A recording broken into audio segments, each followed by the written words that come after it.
Imagine getting blood points much faster in Dead by Daylight. Imagine leveling up a survivor super quick if you are new to the game. Well, in today's video I have the perfect strategy for you and I'm going to be going over it right now. So if you want to see more Dead by Daylight content, then please do consider subscribing down below.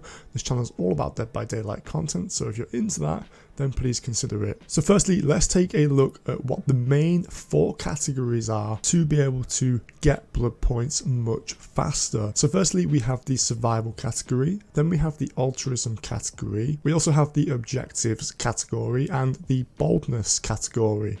These are the 4 categories that are shown at the end of the game post game. Now, depending on what you did during the trial will actually affect the points you get towards these 4 categories. So firstly, let's talk about the objectives category. Now, there is one big thing that you need to do if you want to be able to max this one out to get the most blood points, and that is completing generators with other survivors.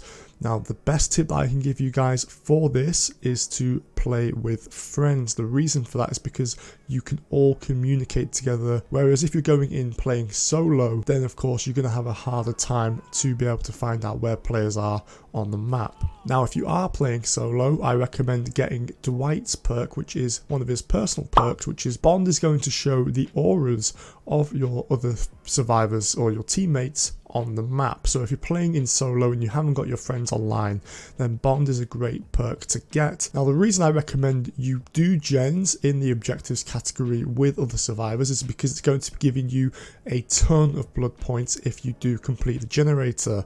It's really the best thing you can do towards gaining points to the objectives category. Next up, the survival category. There's one big thing that you need to do in this specific category, which is just escape.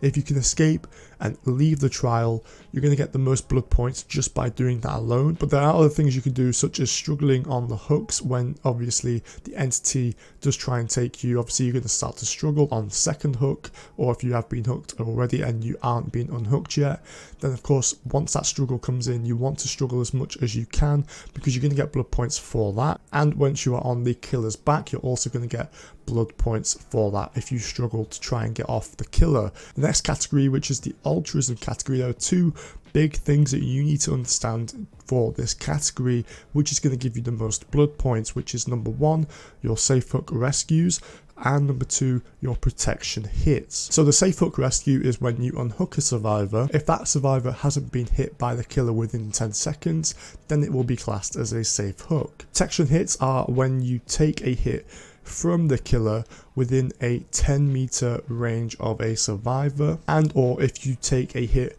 from the killer while the killer is holding a survivor in the shoulders.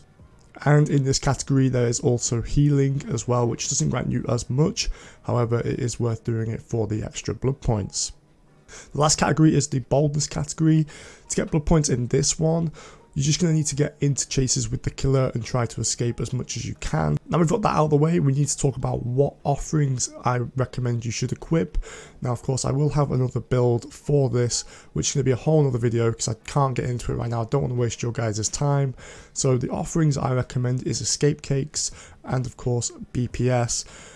However, you can also use sealed envelopes as well, which are going to give you personal stacks on all categories, which is really nice. 25% boost, I think, which is, decent enough. However, you can also get offerings which are specific to a certain category, so survival, altruism, boldness, that sort of thing. However, it all depends on how you play the game, so the offering you choose is completely up to you. So make sure you subscribe and check out my other videos. Make sure you like this video if it does help you, and I'll see you in